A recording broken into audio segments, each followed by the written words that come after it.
female business wasn't a model we've attempted to achieve. It just happened by coincidence. We're a bunch of feisty women who enjoy what we do in terms of understanding how shoppers behave.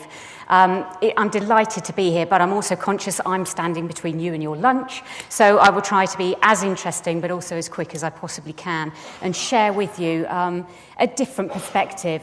I see my role today as very much bringing the shopper into the room. And yes, I will continually call them the shopper, not the customer, not the consumer, because the shopper is the person who lifts your product off shelf or who ignores your product in the store.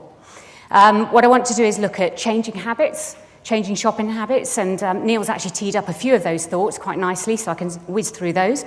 Retail is in revolution. I accept you've got a really challenging situation on your hands, and that's no small part caused by retailers who are also in a very challenging situation. So there's a lot of change going on there, and perhaps by understanding what's happening there and how shoppers are thinking about that change and how they're adapting, it might well spark some ideas for you. And then really kind of wrap up in terms of, well, so what? So what for dairy? Perhaps I can share some nuggets with you that you can take away and think about. And one thing that struck me when David was speaking is a quote from way back, and it was 25 years or so actually, way back in my A-levels. There was a quote came out that I always remember, and it was, "Necessity is the mother of invention." Challenges are there, yes, to challenge us, but we can find a way through it. And I hope some of what I share with you today will resonate, will give you some thoughts, and help you through what is clearly a tough time. So the reason I feel shoppers are important isn't just because I've built a business on that, but it's also because, as I say, they are the people that pick your product off shelf or not. You can't eat something if you haven't bought it, well, unless you've shoplifted it, of course, but we hope you haven't. Shoppers are there in various guises. They're not just there as the planner, so doing the routine shop. They're there to act as filters as well, to choose to buy organic perhaps because they feel that's the best thing for their family, or to be looking out for issues around lactose intolerance that seems to be happening all over the place these days. They're there to think about the products that they're buying for their family. They're there to deal with those scenarios when they open the fridge and there's nothing there and they've got to try and think, okay, what can I do with what is here? Throw an omelette together, shove some cheese in it, find the solutions, or perhaps run out to the nearest store. So they're the fixers in the household. They're also the pioneers. They're the ones that take the new product off shelf, that notice the advertising. They're the agents. They follow the instructions as well that people give them, but they're also the treaters, the ones that are looking out for things. And of course, I say they, and I say give them all these guises. They're probably one person in the household, but they've got so much influence on what goes into the fridge, and what they choose to take out of that store. They are a group that you really need to be communicating with now. They are going to help you through this in some way, shape or form. Some speakers before have talked about how research has shown that shoppers, that consumers are on your side, but they need to hear more from you. And that's potentially one of the big things I want you to take out from what I'm going to say today. We talked about savvy shoppers, and it's a phrase that's been bouncing around for a few years now. The economic downturn drove this desire, this need to be more sensible about what we're doing. But when you hear that phrase, I don't want you to think it's purely about price, because it isn't. Savvy shoppers, yes, they're price conscious, and they might have had to be price conscious through the downturn, that their budgets are being squeezed. Maybe they lost their jobs. Maybe someone in the house has had a pay cut. They've been going through their problems, and that has driven them to be savvy, but it's beyond price. And that's what frustrates me about the price war that the retailers, the squeezed middle, are getting involved in yet again. Because it's more than that. It's value. It's about getting the best value, but it's also a thoughtfulness has come through. The government kept talking about it being, I've forgotten the word now, about austerity. Austerity is such a hard word. It makes us think that we're really, really struggling. Actually, what shoppers have been doing over these few years, down this economic downturn, they've been becoming prudent, which is a much more positive way of thinking. Austerity is all about limiting what you're spending. Prudence is about using the money that you've got more effectively. And that's a lot of what's been going through shoppers' minds. It's leading them to be more thoughtful, but they can only be as thoughtful as the information they're given. So I come back again to the fact you need to be communicating what your category delivers to them, what your products are going to do to help them get the value, to help them be prudent about how they're catering for their family. They're also time poor. So they aren't going to spend a lot of time checking packs, reading lots of information, absorbing lots of different advertising messages. They've got to get things done quickly. They're running between school run, getting to work, making sure they get on the train back in time to pick the kids up from school, or whatever it is that's adding pressure to their day. They are time poor. So communication has to be done very quickly and very effectively. And this is where badges like Red Tractor come into play, assuming they really understand what that means. But helping them find shortcuts to really capture what it is that you're selling to them, benefits you're offering, is hugely important. I won't dwell long. This simply shows, I won't dwell long this chart, but it simply shows the proportion of the UK population that genuinely struggled during the downturn. And what's been interesting from our perspective is that this went on for a long time. So in the early days, when people had to either react strongly because they'd lost their job or they'd had a pay cut, or softly because perhaps they weren't didn't feel they had quite as much money, or perhaps they were planning for the fact that they might be affected. These are a large percentage of the population, and they went through an initial knee-jerk reaction of, oh, let's cut what we're spending, let's switch to own label. Can't afford branded now, we'll switch to own label. These kind of knee-jerk reactions have perhaps been quite price-sensitive, but that was quickly replaced by the savviness, by the prudence, thinking through about avoiding waste. What can I buy? What can I put in my fridge that's going to work as a meal solution across the week as effectively as possible? How can I change my shopping habits to make sure I'm not throwing stuff away? And that has helped encourage a lot of the change in shopper behaviour that we're seeing. That extended period means that became learnt behaviour. And just as things start to change for shoppers, the economy starts going up, hopefully the pay rises will start coming back in, people will feel a bit more comfortable about things. They won't suddenly go back to the days of just throwing their money at everything and taking every single promotion that was offered to them. They have learnt to be savvy, they're going to continue to be savvy. So it's going to continue to be a challenge to sell to them. And that's one of the issues that the retailers are struggling with at the moment. So I've talked about how shoppers are more concerned, just some figures to share with you there. 25% of shoppers who shop more frequently are using local stores, and that's probably what's helping encourage independent sales to come back up again. Shoppers are choosing to shop in particular places. They're starting to choose to buy particular products on the basis of what that spend can do to benefit people beyond themselves. So they are thinking buy British. They might not always put their money where their mouth is, and that's because of the cost that they have to keep to. But they're certainly willing to do that. But they need to know what's British, and they can't always work that out from what's available in front of them. And something that's worth bearing in mind, if you want them to spend more, you have to tell them why they need to spend more. Don't just tell them it's because it's British. Tell them it's because it's British and therefore it's better quality, it'll make your food taste better, your kids will enjoy it. These are the messages that they need to receive. That's what's going to encourage them to really look out for the products that you're selling in store. Shoppers can be a very pragmatic bunch. We did some interviewing. We've done quite a bit of research for Kerry Foods, looking at the frozen ready meal market. And we've been doing this for a number of years now. And we did some focus groups at exactly the point that Horsegate happened. And for a brief moment in time, Kerry said, should we just can the focus groups? Is it really worth talking to shoppers? Aren't they just going to bury us amongst this tirade of frustration? In fact, the shoppers sat there and said, do you know what? I don't care it's horse. I just wish you'd told me. They're very pragmatic. They just want the transparency. They want to understand what it is that's available. So bear that in mind in what you're telling them. Think about the messages you can be sharing with them. Not necessarily that, oh, by the way, we've got a horse in there, but the positive messages that you can be sharing with them, because they will listen to you and they want to start, as I say, thinking about what it is that they're buying. I've touched earlier on the value issue and the fact that lowest price is not value. For shoppers, value is much more than that, and hence my frustration with the price war. For a shopper, value is about how much quality am I getting? How much quantity, perhaps, am I getting for my spend? And what is the price? And it's a combination of all those factors. Of course, it's going to differ depending on which category I'm in and how important quality is in that category, or perhaps how important quantity is.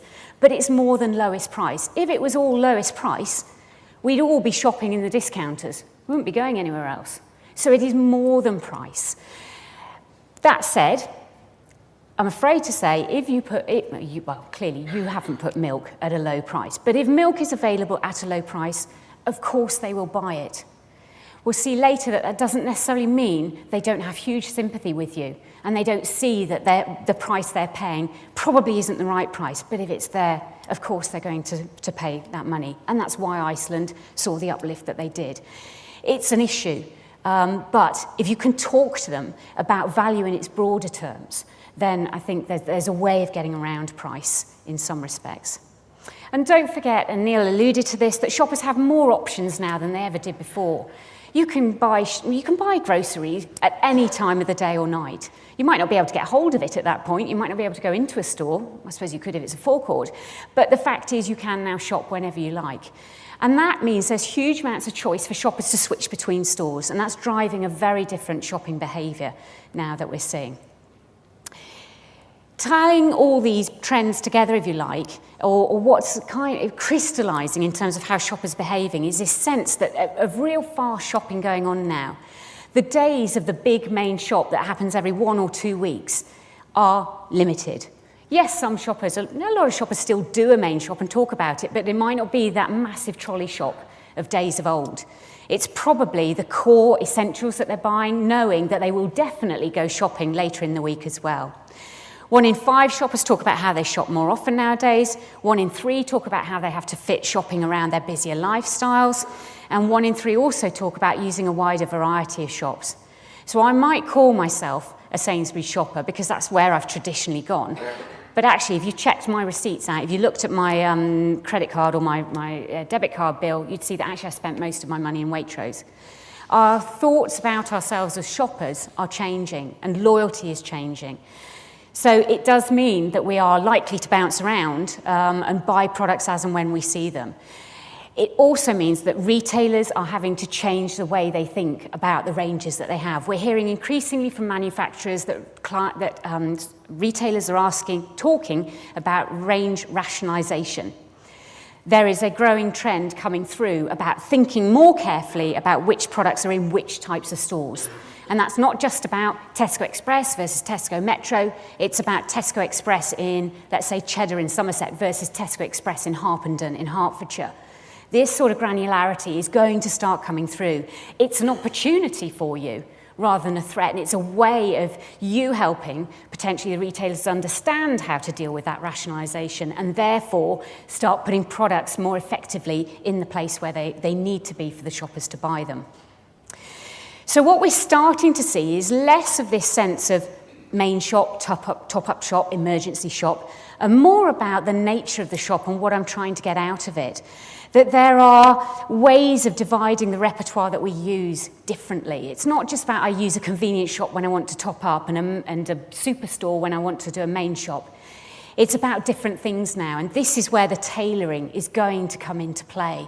This is where thinking more carefully less about let's get every single product into every single store, and more about which products are going to work best where. Where are we going to be able to sell our products, potentially maybe even at a higher price, if we can get them in front of shoppers. So there are going to be those stores we go to or those times we go shopping when price is primarily important. And no great surprise, discounters will probably be amongst that set of shops that we choose to go to under those situations. There are going to be those retailers that are all about proximity. It's near to where I work, it's on the commute home, it's the BP M&S combination of stores. It's those sorts of situations where we just dip in and get something perhaps for tonight, or maybe for the next few days, or maybe for the school run. So again, opportunities there to be thinking about the sorts of products that can go into those types of stores. Then there are those stores where we go when we want a more pleasurable experience. Not necessarily the discounters, probably not necessarily Tesco if we look at some of the pictures that Neil was showing us in terms of busy cluttered stores, perhaps more M&S and Waitrose. So there we might well absorb the information that you want to get across to us. We might take time over the decisions we're making. We might better absorb the advertising message that you want to get across. But perhaps the best place to be communicating really positive dairy category messages are going to be those stores we visit when we're really in that shopping, that cooking mindset. How I'm going to make some seriously delicious meals, or how I'm going to find the ultimate cheese board for Christmas lunch, let's say.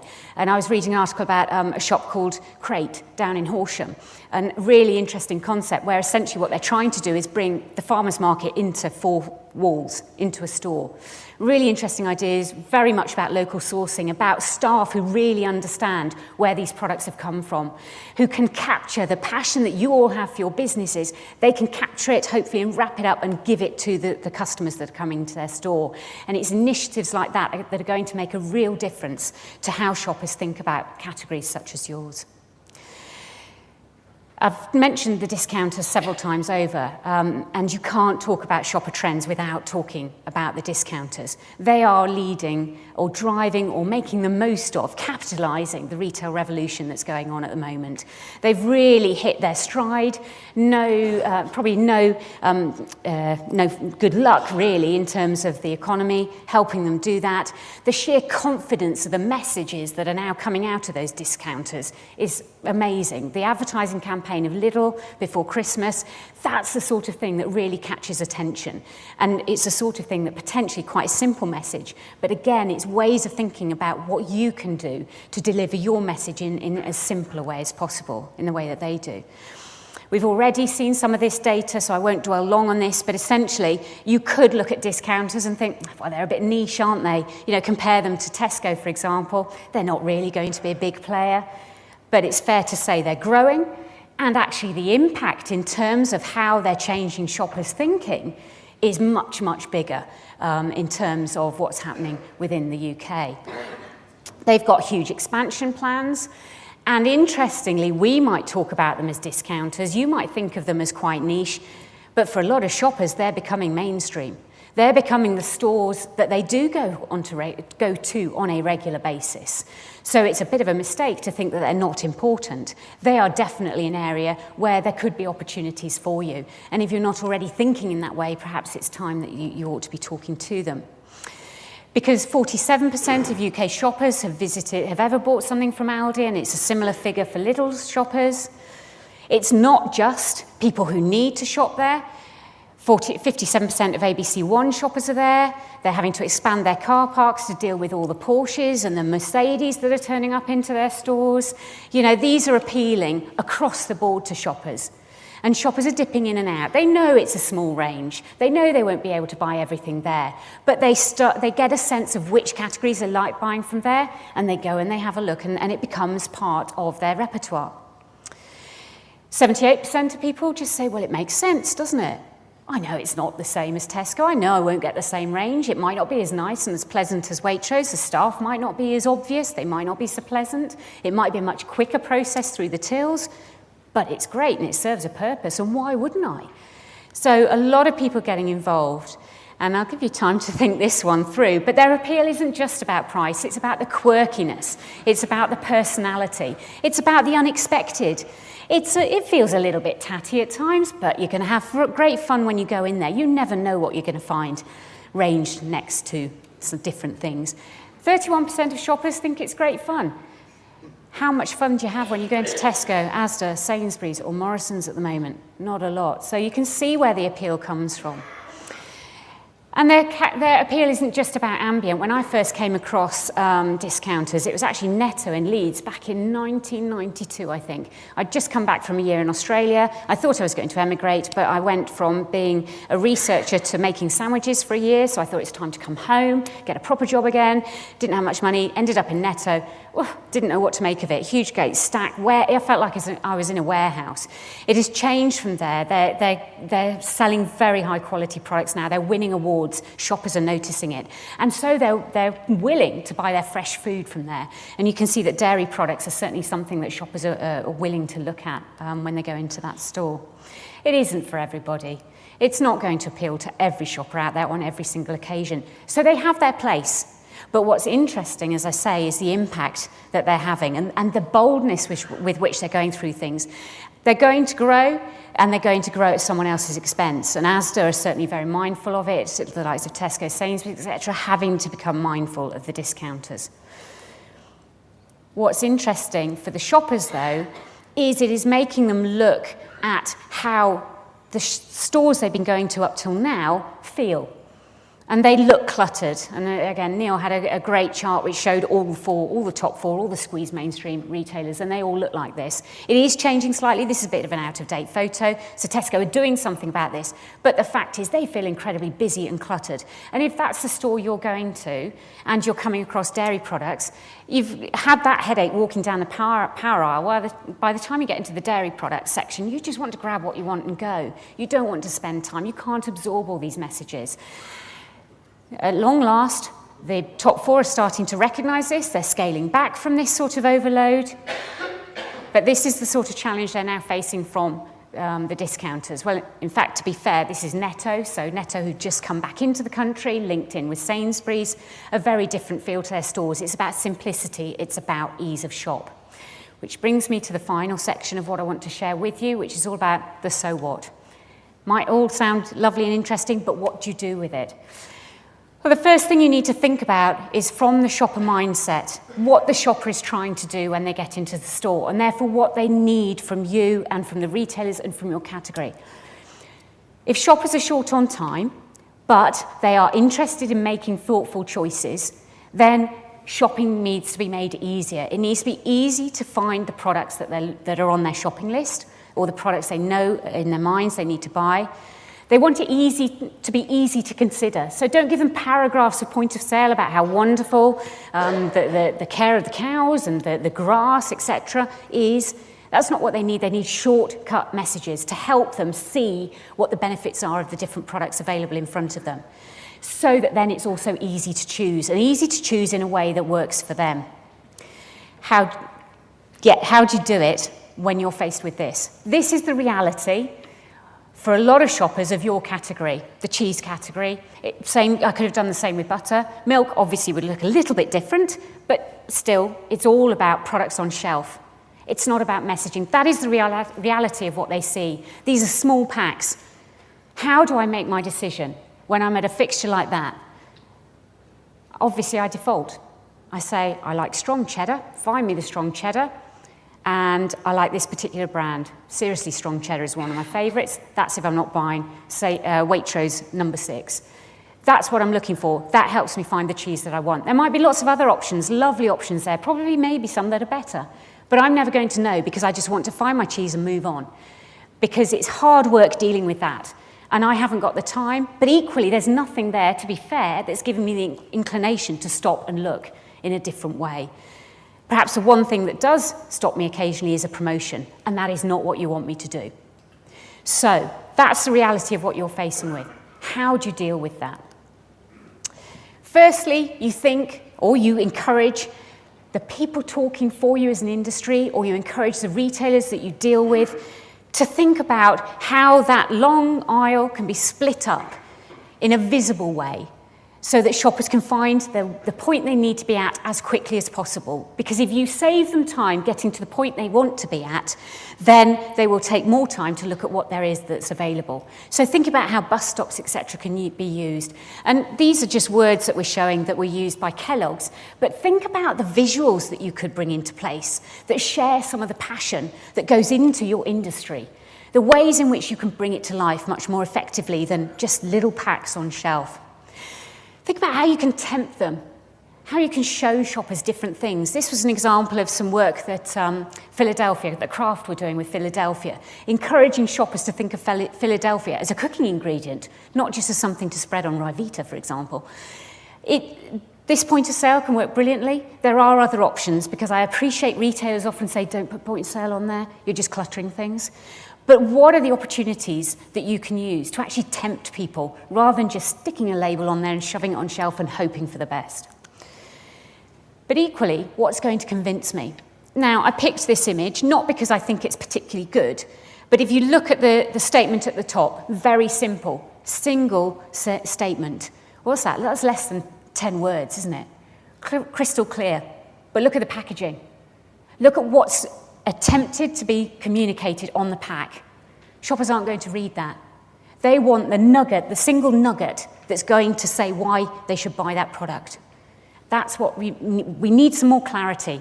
It's clarity of message that's going to be a start point to helping shoppers make considered decisions at fixture.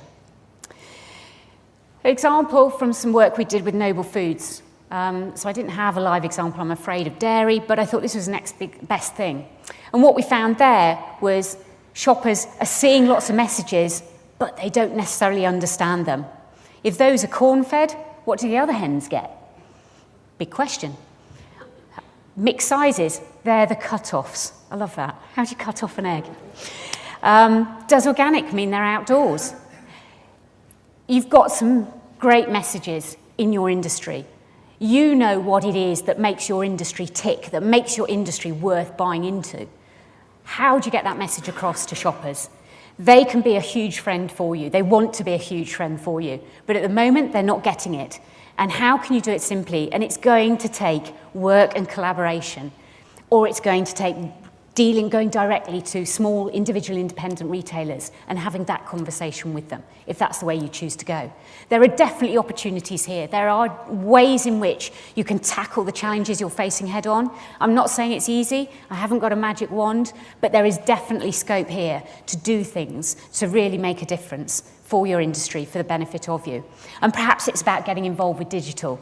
The likes of Heinz, Kraft have done similar with Philadelphia, the way in which you can turn the mobile phone that all of you have got, and maybe you've been tweeting, turn that into a communication tool for your brands. You don't have to do anything to the packaging. You just work with someone like Blipper, and you scan the image of the packaging, and suddenly you're into a recipe book related to your product.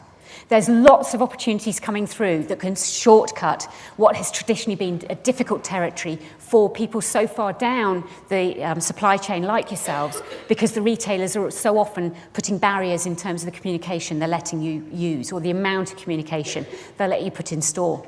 Digital gets around that, and it's a big growth area for 2015. It's worth thinking about.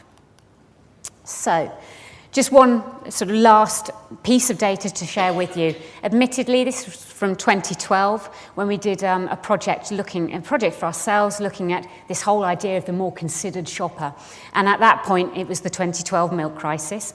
And we asked them to tell us how much they agreed or disagreed with the statements we put in front of them in relation to milk pricing.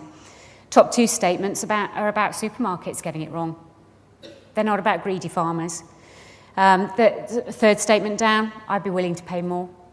But they need to know that that money's going to the farmers. And as I say, the fact of the matter is, if they see it at a low price, of course they'll buy it. Why wouldn't you? But they're certainly on your side. And when you're dealing with the mainstream, the middle ground, squeeze middle ground retailers, the more you can prove to them that shoppers are on your side, the more you've got a chance they will listen to you at the moment. I've had various manufacturers telling us that those retailers are firefighting at the moment. They are really struggling with what's going on. They're looking for as much information to help them understand what's happening and to start to try and get their way through it. Perhaps there's a chink in their armour that you can tackle that way. So, I hope, as I've rattled through this, so you can get to your lunch and start enjoying yourselves, I hope I've shown that it really is worth connecting with shoppers. Perhaps they're the voice in the conversations you're having at the moment to deal with these challenges that isn't being heard, that isn't quite there around the table with you. They're definitely a voice worth having, and they will be a positive voice. They'll tell you how they see it. They'll be pragmatic. They can't provide you with all the solutions, but I think they'll give you plenty of opportunities to think about things a little bit differently and perhaps find the opportunities going forward. Shoppers have changed. The context in which they're operating has changed, but they are willing to learn. They are definitely making more thoughtful choices. They are thinking much more effectively, if you like, about how the money they spend can not only help them, but can help people within Britain as well, help the industries within Britain.